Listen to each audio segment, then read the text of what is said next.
देखते हैं तो देखिए, what is natural law? Natural law is a higher law. Natural law एक उच्चतर विधि है। एक तो उच्च होता है, ऊंचा, और एक ऊंचे से भी थोड़ा ज़्यादा ऊंचा होता है, जिसे हम उच्चतर या हायर कहते हैं। हाई, उच्च, ऊंचा, और उससे ज़्यादा ऊंचा, यानी ऊंचे से भी ऊंचा। तो नेचुरल लॉ जो लॉ हैं, जो हाई लॉ हैं, उच्च विधियां हैं, उनसे भी उच्चतर है। That exist independently of human legislation. ये मानवीय जो विधायन होता है, या जो इंसान कानून बनाते हैं, चाहे पार्लियामेंट में बनाएं, चाहे किसी पंचायत में कानून बनाएं, तो जो ह्यूमन लेजिस्लेशन होता है उससे स्वतंत्र होके ये हमेशा अस्तित्व में रहता है, इसका वजूद होता है। और इसका वजूद इस बात पर निर्भर नहीं होता है कि किसी इंसानों ने, पार्लियामेंट ने, संसद ने या किसी राजा ने कोई कानून बनाया है, बल्कि ये जो नेचुरल लॉ होता है इससे आज़ाद होके भी अस्तित्व में रहता है, वजूद में रहता है, ये होता ही है। तो नेचुरल लॉ जो है वो हायर लॉ है, पहली बात। और दूसरी बात ये कि ये जो है ह्यूमन लेजिस्लेशंस, कन्वेंशंस, परंपराएं, और जो इंस्टीट्यूशनल डिवाइसेस हैं या संस्थागत युक्तियां हैं, संस्थागत तरीके हैं, या संस्थाओं के जो तरीके हैं, उससे निष्पक्ष होके काम करता है। बहुत सारी बातें कही जा सकती हैं, लेकिन हम शॉर्ट में ये कह सकते हैं कि नेचुरल लॉ जो होता है वो रीज़न से ढूंढा जाता है। हालांकि ये पहले से ही विद्यमान होता है, ना कि ये किसी सॉवरिन के द्वारा पैदा किया जाता है। कोर कैरेक्टरिस्टिक्स, इसकी खास चारित्रिक विशेषताएं क्या हैं, इसका विशेषताएं क्या हैं? तो ये पहली इसकी जो विशेषता है वो ये है कि ये ए प्रियोरी मेथड से निकलता है। अब देखिए, एक सवाल ये उठेगा कि ए प्रियोरी मेथड क्या होते हैं?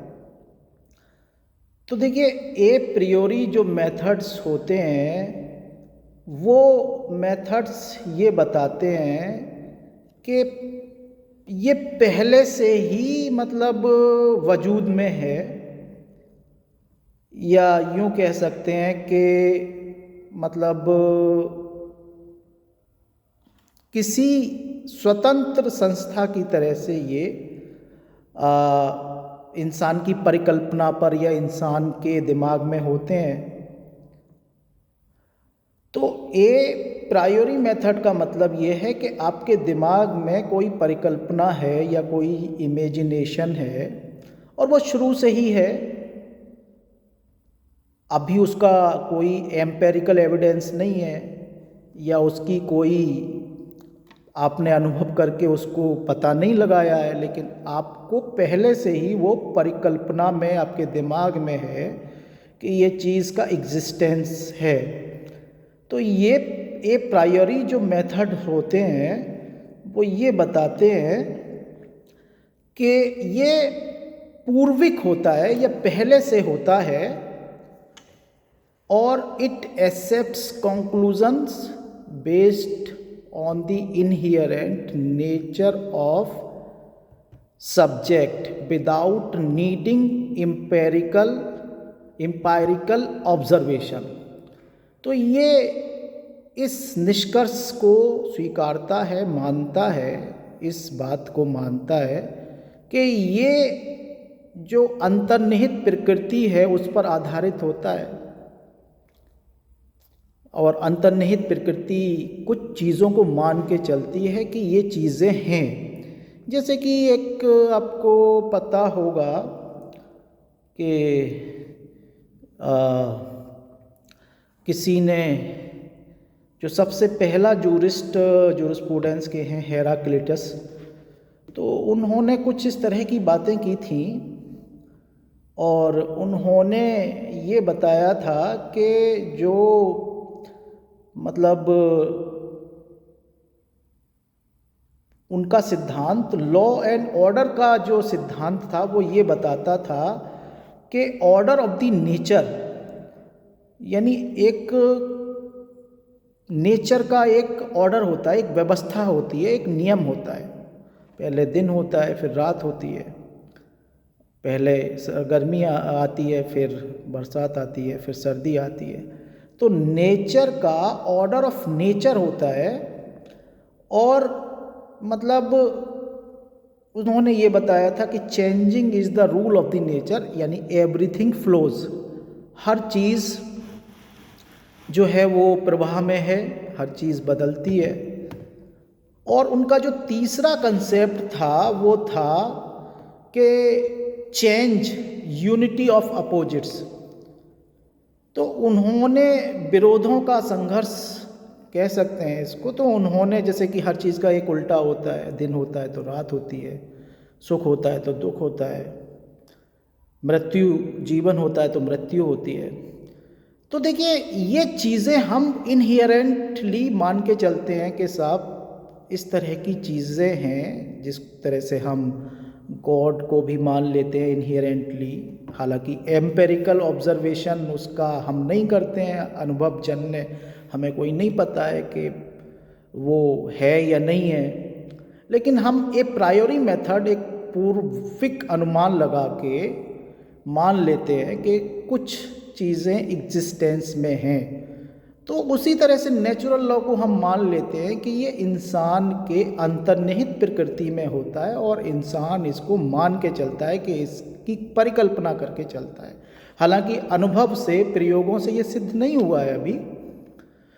तो it accept conclusion based on the inherent nature of subject without needing empirical observation. तो देखिए, तो इसकी पहली कैरेक्टरिस्टिक्स तो ए प्रायोरी मेथड हो गई कि पूर्विक कल्पना करके हम ये मानते हैं कि इसका अस्तित्व है नेचुरल लॉ का। दूसरा, ये यूनिवर्सल एंड इटर्नल होता है। यूनिवर्सल सार्वभौमिक, इटर्नल शाश्वत, हमेशा से था, हमेशा रहेगा, इस तरह की आइडियोलॉजी हिंदू रिलीजन में भी आती है। ठीक है ना, कि भगवान का अस्तित्व है या नहीं है, तो कहा जाता है कि वो तो शाश्वत है, वो तो हमेशा से था और हमेशा रहेगा। यूनिवर्सल सार्वभौमिक है, हर जगह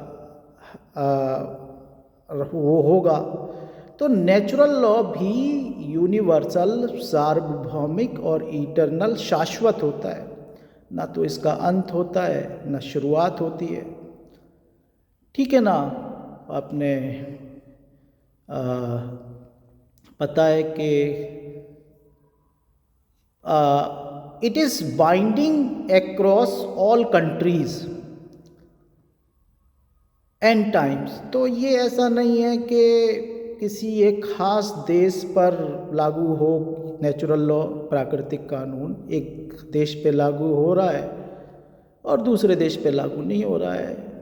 वेनेजुएला से कहा जा रहा है कि साहब आप कानून का पालन करो, और अमेरिका कानून का पालन नहीं कर रहा है।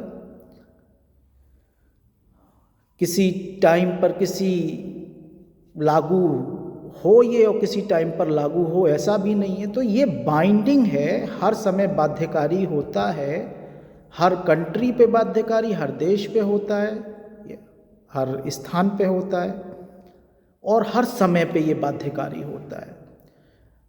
No man made law is valid if it contradicts the law of nature. तो कोई भी इंसान के बनाया गया कानून वैध नहीं है अगर ये प्रकृति के कानूनों को कंट्राडिक्ट करता है। मान लीजिए किसी इंसान ने कोई कानून बना दिया और वो कानून नेचर के बनाए हुए कानूनों के विरोध में है या नेचुरल लॉ के विरोध में है, तो इस तरह का इंसान का बनाया हुआ लॉ, जिसे हम पॉजिटिव लॉ भी कहते हैं, सिविल लॉ भी कहते हैं, वो वैध नहीं है। तो उसे प्राकृतिक विधि के हिसाब से कॉम्पिटेबल होना पड़ेगा। प्राकृतिक विधि के हिसाब से उसे सही होना पड़ेगा। अब देखिए, हम जो ये बात करते हैं कि सोर्सेस ऑफ वैल्यूज़, इसकी जो तीसरी कोर करेक्टरिस्टिक्स है, ख़ास बात है, वो ये है कि ये जो मूल्यों से ये इसका प्रभाव होता है या मूल्यों से निकलता है, ठीक है ना। इसके जो वैल्यूज़ होती हैं वहाँ से ये निकलता है। और वैल्यूज़ या मूल्य क्या क्या होते हैं, जैसे जस्टिस न्याय, मॉरलिटी नैतिकता, रीज़न तर्क, इक्वलिटी बराबरी, नॉन डिस्क्रिमिनेशन भेदभाव से मनाही इत्यादि। तो ये जो वैल्यूज़ होती हैं ह्यूमन वैल्यूज़, के हम जब तक तो हमारे साथ इनजस्टिस होता है तब तक तो हम जस्टिस जस्टिस चिल्लाते रहते हैं, और जैसे ही हम पावरफुल पोजीशन में आ जाते हैं फिर हम अन्याय करना शुरू कर देते हैं।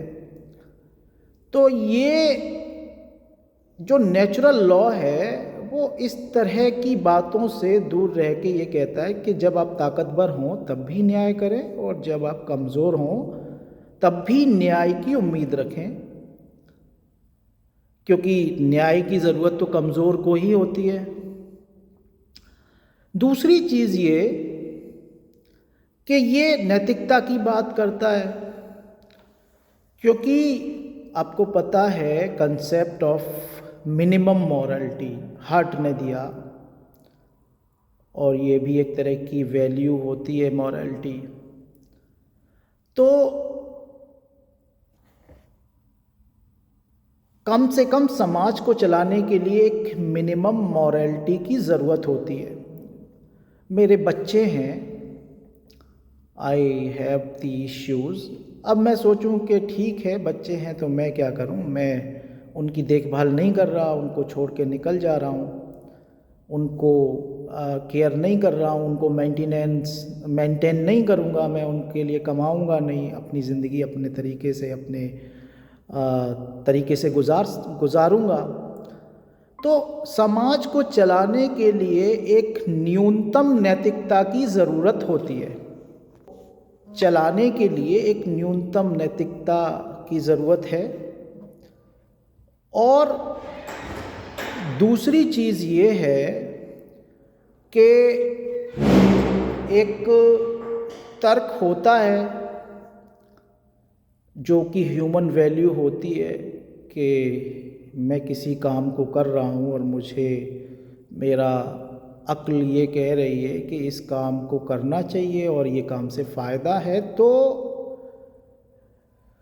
मैं उसे करूँगा।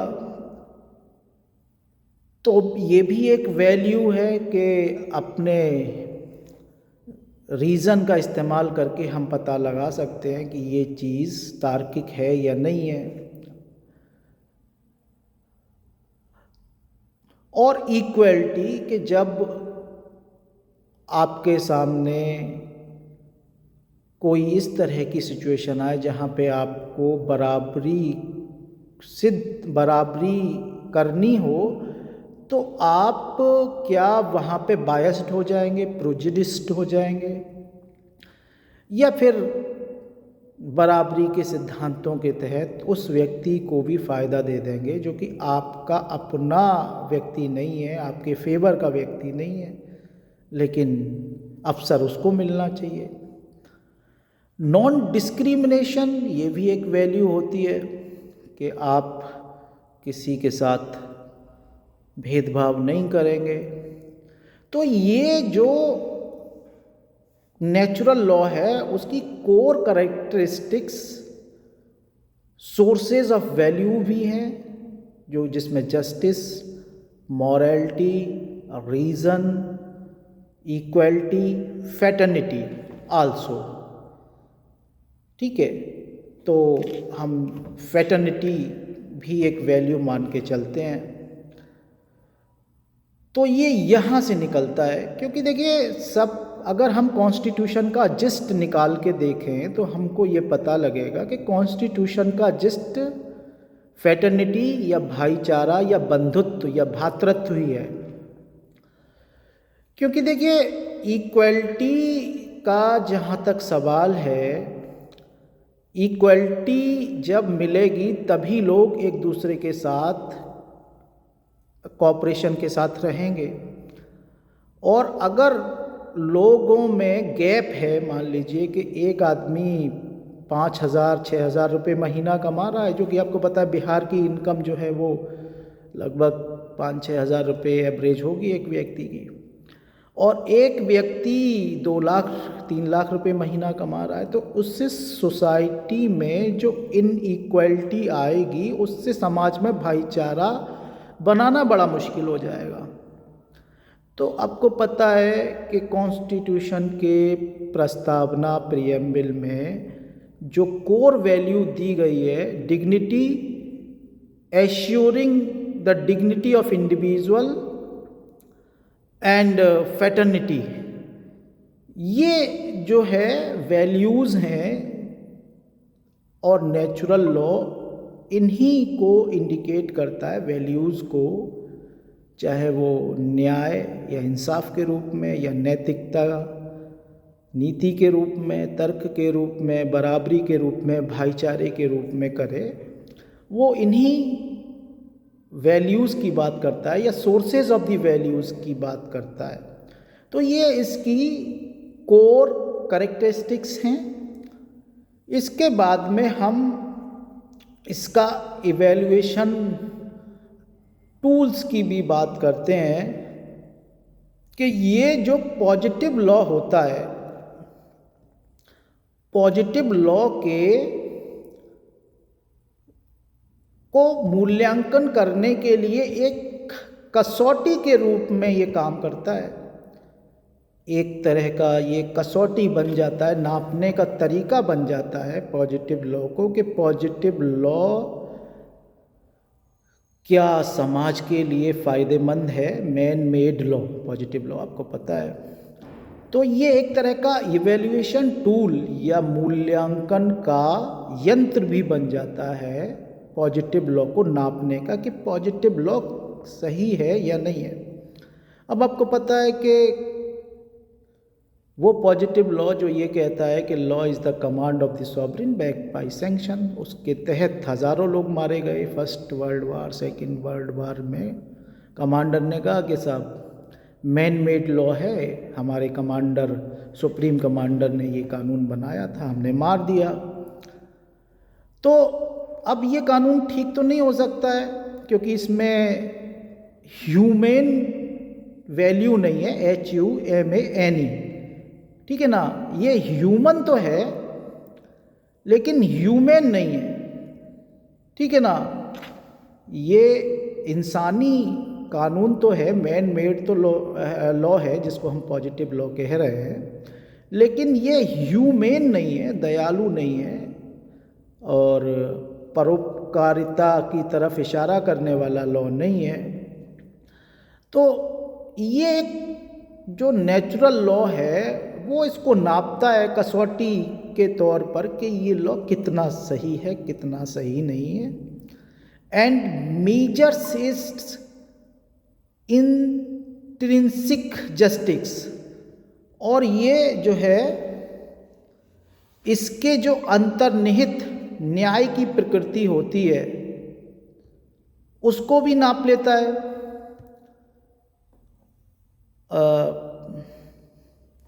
जो इसकी अंतर्निहित न्याय की प्रकृति होती है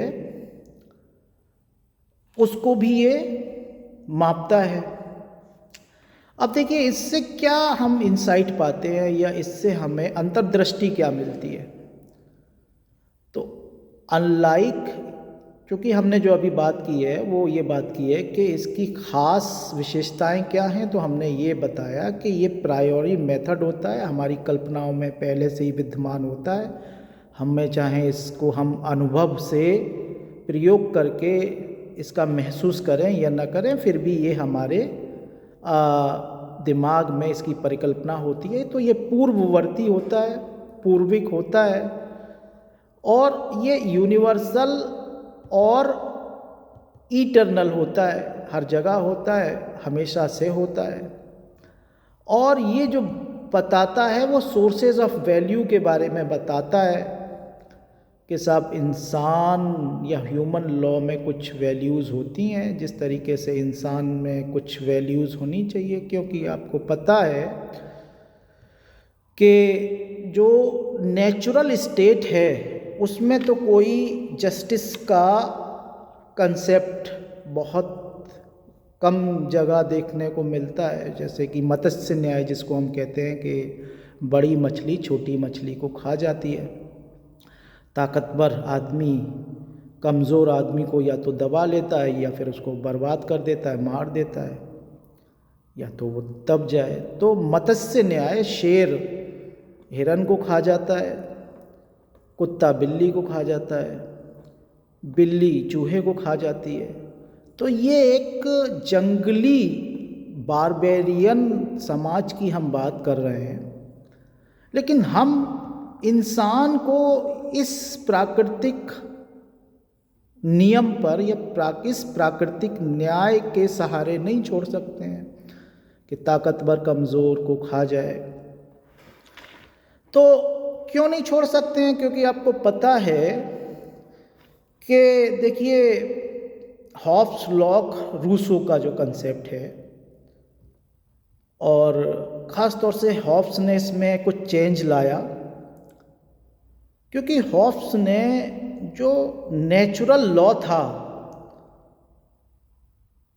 उसको नेचुरल राइट के कंसेप्ट में काफ़ी हद तक कन्वर्ट किया, और उसका ये बड़ा योगदान माना गया कि साहब उसने नेचुरल लॉ को, प्राकृतिक विधि को प्राकृतिक अधिकारों में कन्वर्ट कर दिया। उसने इस बात की प्रतिष्ठा दिला दी कि नेचुरल अधिकार होते हैं,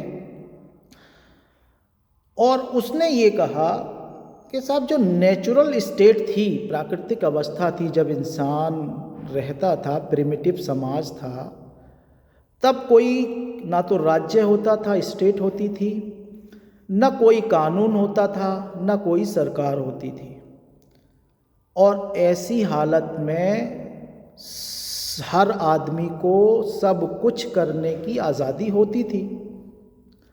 इसकी वजह से समाज में एनार्की, अराजकता, फियर या टेरर, भय और स्ट्रगल, संघर्ष था। एक दूसरे से सब लड़ते रहते थे, जिसको मौका मिलता था वो दूसरे को मार देता था। और उसका हम सेंटेंस भी जानते हैं, मैन इज़ नेस्टी और सॉलिटरी, और इस तरह का उसने एक कोटेशन दिया कि साहब इंसान जो का जीवन जो है वो घृणित है, पशु जैसा है, एकाकी है, अकेला है, दरिद्र है, और शॉर्ट टाइम का है, अल्पकालिक है। अभी जंगल में जा रहा है, जंगली जानवर मार देंगे, दूसरे कबीले में पहुंच गया तो दूसरे कबीले वाले मार देंगे।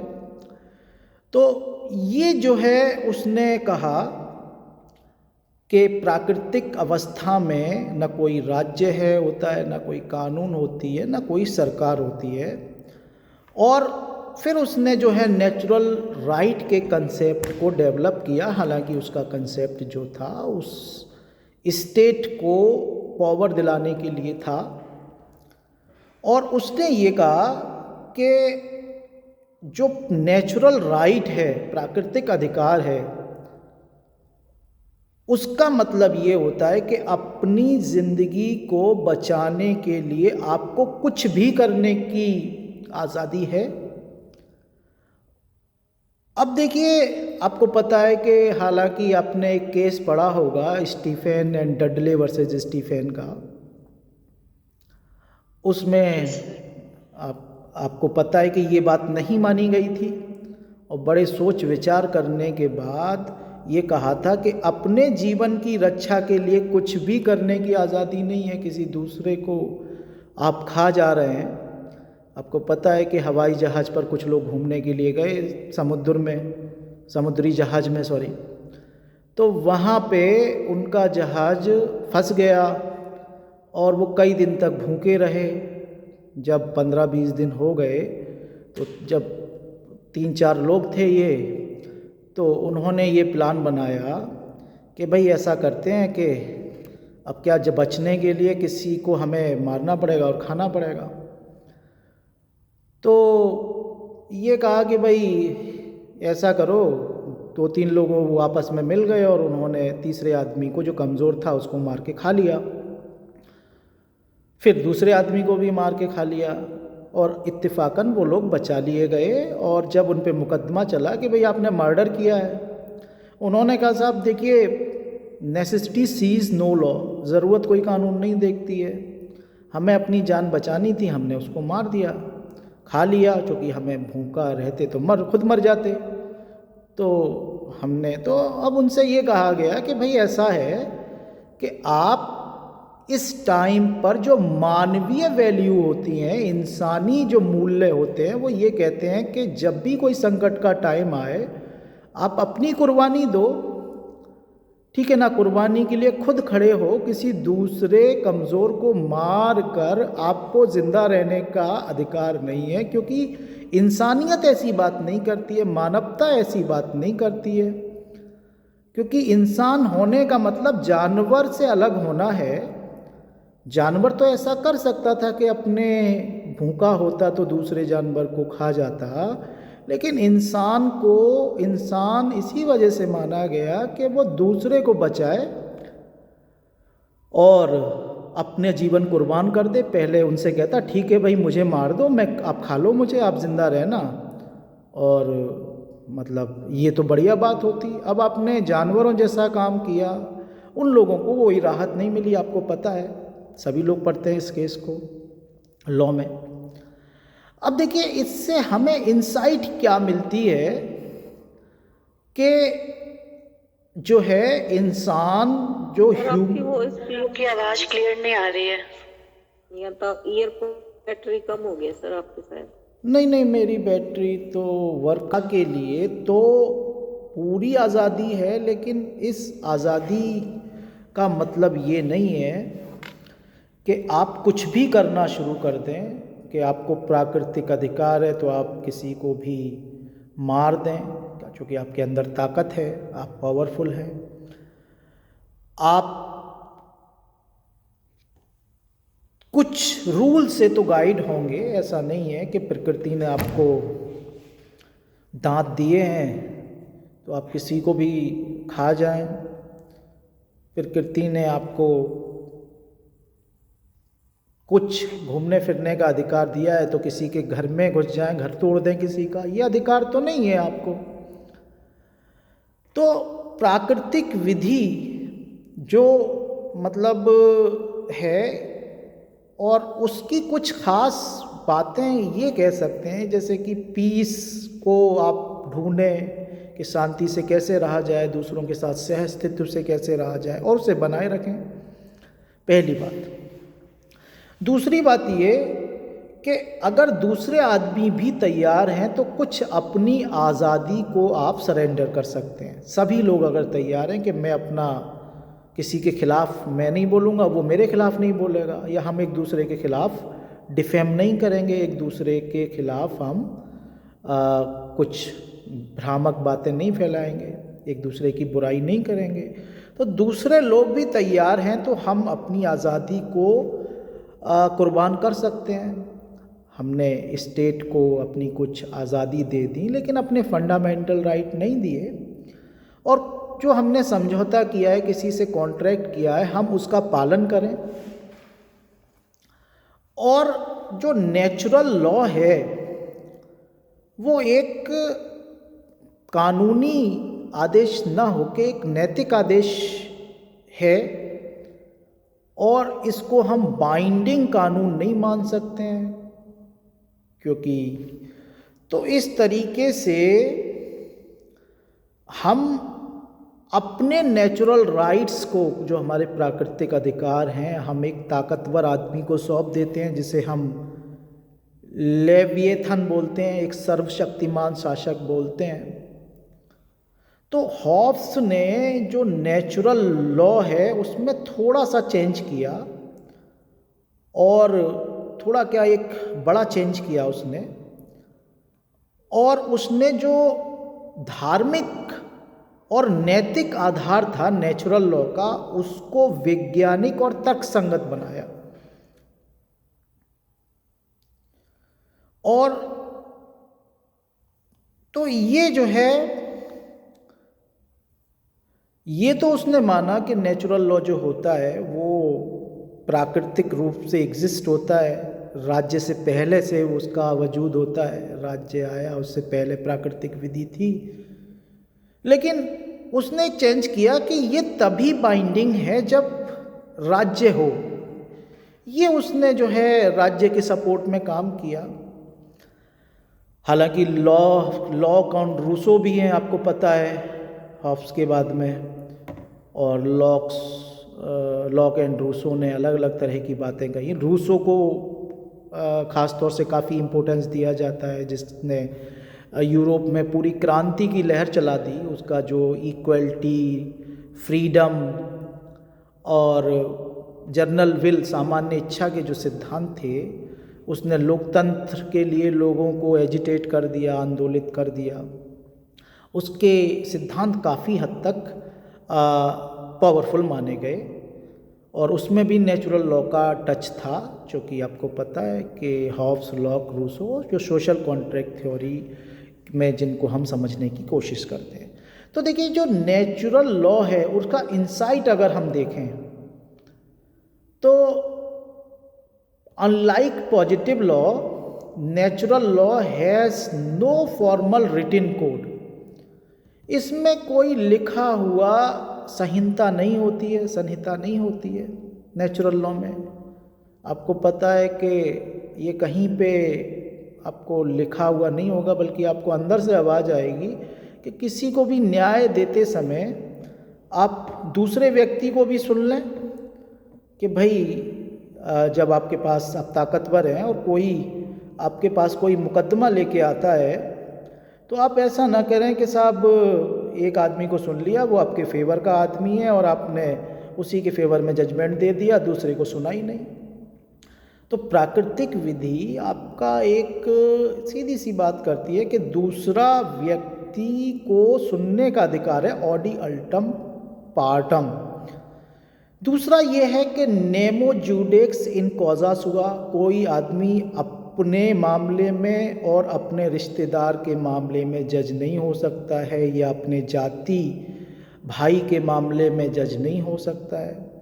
इसका मतलब सीधा सा है कि जो जजमेंट देने वाला व्यक्ति है वो पक्षपाती नहीं होना चाहिए। आपको पता है कि पंच परमेश्वर का जो कंसेप्ट है, हम इंडियन नॉलेज सिस्टम की आजकल काफ़ी बात कर रहे हैं कि भारतीय ज्ञान परंपरा, उसमें देखिए पंच परमेश्वर, जो इंडियन जुडिशियल सिस्टम हम उसको देख सकते हैं, वो इस बात में देख सकते हैं कि साहब पंच परमेश्वर का कंसेप्ट था। जो झगड़े होते थे वो गांव वगैरह में, वो चार लोग बैठ के उसे निपटा देते थे।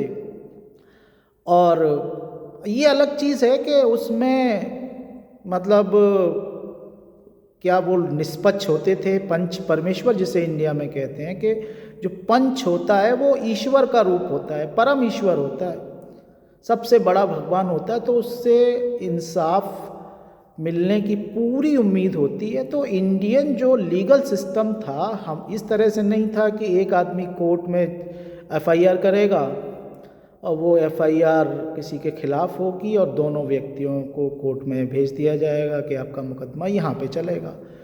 तो बहुत ही संत टाइप के व्यक्ति, बहुत ही निष्पक्ष व्यक्ति, बहुत ही साधु प्रवृत्ति के व्यक्ति पंच होते थे और वो किसी के फेवर में या उसके अगेंस्ट जो है निर्णय करते थे। तो पंच परमेश्वर का जो इंडियन जुडिशियल सिस्टम था वो काफ़ी हद तक इसी पे बेस्ड था। हालांकि अलग अलग टाइम में थोड़ा बहुत चेंज हुआ होगा, लेकिन मोर और लेस यही था कि 4 लोग गांव के इकट्ठे होके मामले को सेटल करते थे।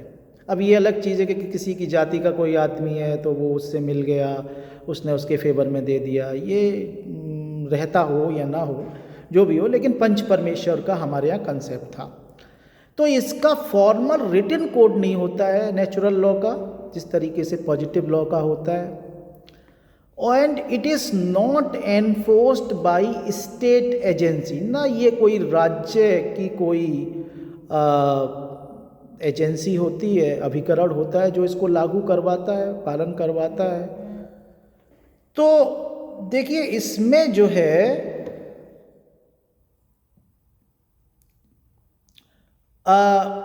स्टेट एजेंसी बाया कोर्जन, ना ताकत का इस्तेमाल करके, परपीड़न या उत्पीड़न का इस्तेमाल करके कोई राज्य का शासक भी इसको लागू नहीं करवाता है नेचुरल लॉ को। तो नेचुरल लॉ का कोई भी औपचारिक रिटेन कोड नहीं होता है। ये आपको खुद दिख जाएगा कि भाई कोई आदमी अपने मामले में खुद जज नहीं होगा, अपने रिश्तेदार, अपनी जाति वाले के मामले में जज नहीं होगा। दूसरे पक्ष को भी आप निर्णय देने से पहले सुन लें, निष्पक्ष और उचित निर्णय लें, और जब भी निर्णय दें तो आपको रीज़न भी बताने पड़ेंगे कि आपने ये निर्णय क्यों लिया है।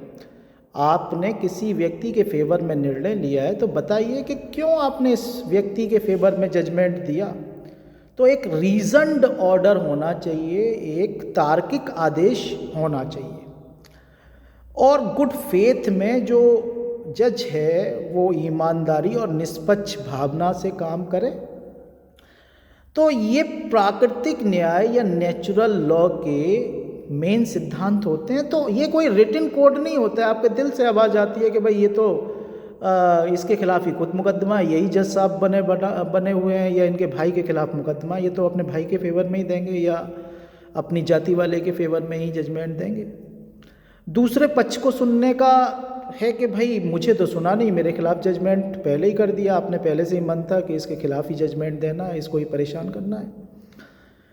तो जो निष्पक्ष और उचित निर्णय है कि निर्णय तर्क पे आधारित होने चाहिए, साक्ष्य पे आधारित होने चाहिए, न्याय संगत चीज़ों पे आधारित होने चाहिए। तो ये सारी बातें आपके दिल दिमाग में प्रायर ही होती हैं, पूर्व में ही होती हैं। कोई इसका लिखित में कोई फॉर्मल लिखित कोड नहीं होता है जिस तरह से पॉजिटिव लॉ का लिखित कोड होता है। और is not enforced by state agency by coercion, ना आपको ताकत का इस्तेमाल करके इसको लागू करवाने की ज़रूरत है। जैसे कि आपको पता है कि ताकत का इस्तेमाल करके जो एनालिटिकल लॉ होता है, पॉजिटिव लॉ होता है, उसको स्टेट एजेंसी ताकत का डर दिखा के आपको लागू कराती है कि भाई law is the command of the sovereign backed by sanction, कि आप हमारा आदेश नहीं मानेंगे तो आपको दंड मिलेगा। It is discovered through human insight. ये जो नेचुरल लॉ होता है वो मानवीय इंसाइट या मानवीय जो